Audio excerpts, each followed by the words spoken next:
सबको नमस्ते।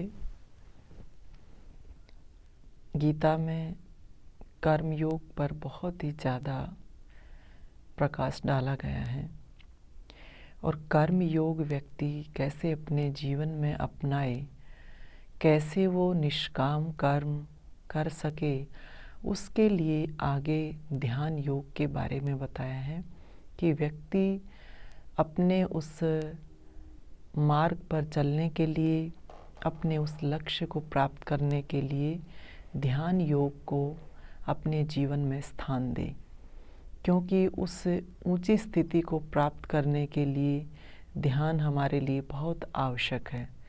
तो आगे के जो श्लोक हैं इसी प्रसंग में हैं कि व्यक्ति को कैसे अपने उस इंद्रियों को वश में करते हुए, अपने आत्मा का उद्धार करते हुए ध्यान की उस अवस्था को प्राप्त करे जिस पर चलकर वो निष्काम कर्मी बने, अनासक्त भाव से संसार में रहे। तो जितने भी आगे श्लोक आए हैं ध्यान से संबंधित, उनमें कि योगी किस प्रकार से ध्यान करे, कैसे बैठे, कैसे किन किन बातों का वो ध्यान करे, ये सब के सब इसी प्रसंग में बताए गए हैं कि योगी युञ्जित स्थितम आत्मानं रहसि स्थितः एकाकी यच्चित आत्मा निराशीर परिग्रह। कि योगी को चाहिए कि एकांत में अकेला बैठकर अपने चित्त व आत्मा को वश में रखकर इच्छाओं से रहित होकर संचय की भावना अर्थात ममत्व को छोड़कर आत्मा को ध्यान में लगाए। ये लक्षण बताए हैं कि योगी को क्या चाहिए, कैसे वो उस अनासक्ति के मार्ग पर चलेगा, कैसे वो अपने आप को साधेगा।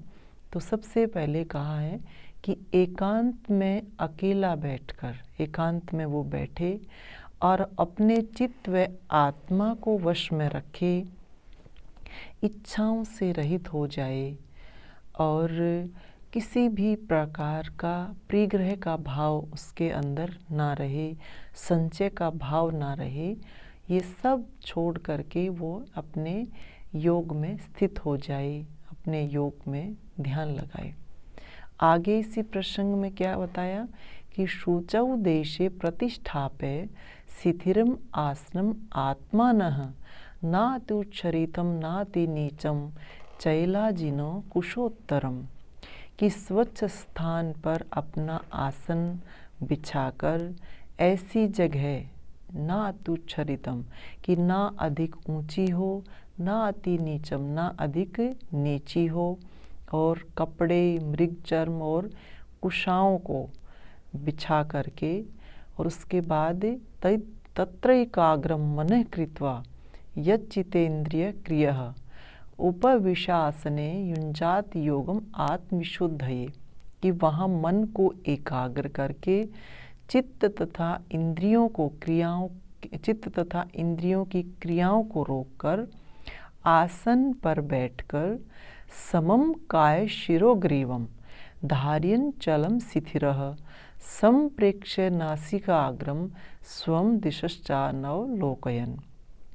क्या बताया कि शिथिर होता हुआ, कि जब वह अपनी इंद्रियों को, अपने चित्त को क्रियाओं से रहित कर लेता है, तो उसके बाद जब वह शिथिर हो जाता है, आसन लगा लेता है, फिर कहा कि सिर और धड़ व गर्दन को बिल्कुल सीधा रखे और अपने नासिका के अग्रभाग को ही देखे, अन्य किसी दिशा में वह ना देखते हुए आत्मा की शुद्धि के लिए योग का अनुष्ठान करें।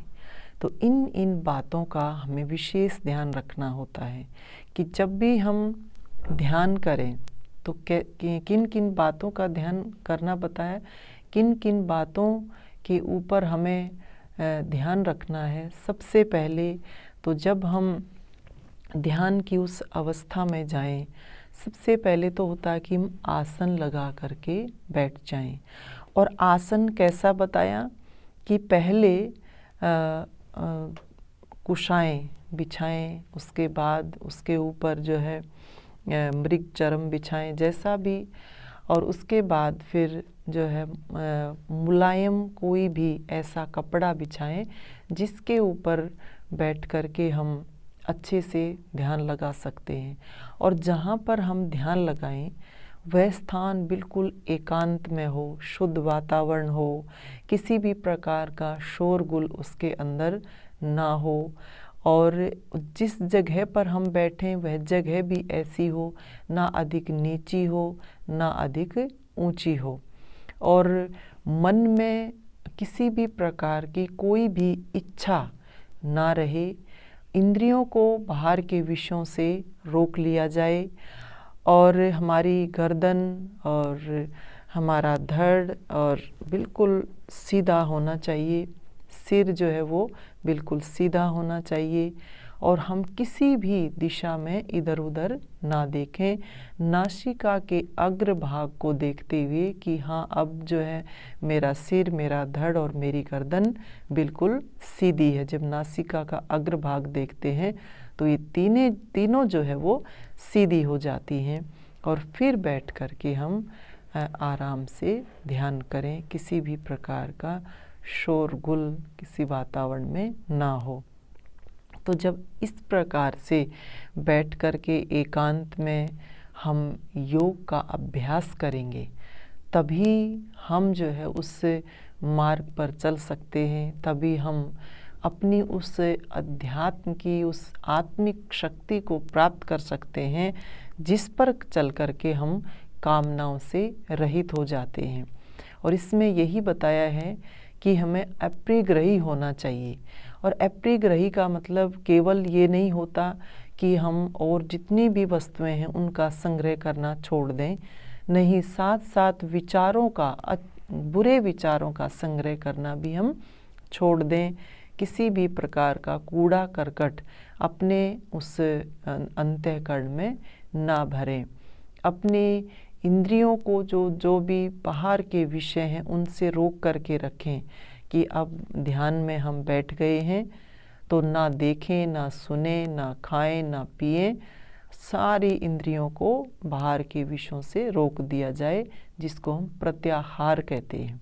प्रत्याहार का मतलब यही होता है कि हम अपनी इंद्रियों को उनके जो आहार हैं, जो बाहर के विषय हैं, उनसे हम रोक दें।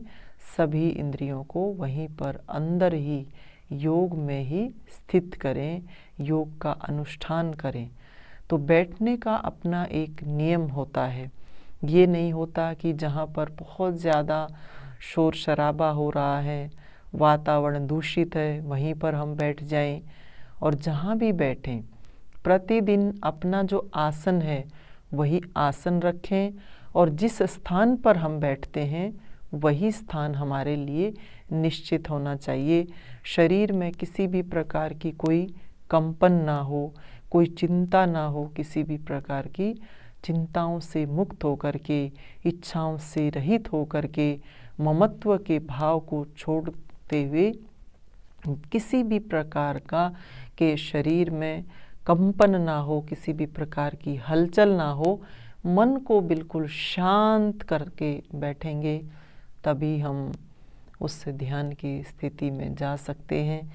और जब सतत ध्यान करेंगे, लगातार निरंतर इसी प्रकार से हम प्रातः सायं अपने जो दिनचर्या है, दिनचर्या में इसको ध्यान को शामिल करेंगे तभी उसका लाभ होता है। ये नहीं हो सकता कि आज हमने कर लिया, कल उसको छोड़ दिया, परसों ज़्यादा कर लिया। नहीं, निरंतरता चाहिए, श्रद्धा चाहिए और दीर्घ काल तक, लंबे समय तक हमें उस ध्यान को बढ़ाना चाहिए। और बिना ध्यान के हम उस अनासक्ति के भाव को प्राप्त नहीं कर सकते। अनासक्त भाव नहीं होगा, कर्मयोगी नहीं बन सकते। कर्मयोगी नहीं होंगे तो हमें जीवन में दुख ही दुख उठाना पड़ेगा, सांसारिक कामनाएं हमें बांधती रहेंगी। तो जो भी इसमें हमारे को निर्देश दिए गए हैं कि जब भी हम ध्यान करें किन किन बातों का हमें विशेष रूप से ख्याल रखना है, उन सब को शामिल करते हुए ही हम अपने उस मार्ग की ओर आगे बढ़ें।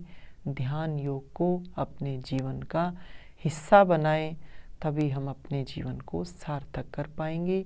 इन्हीं शुभकामनाओं के साथ आप सबका धन्यवाद। सबको नमस्ते।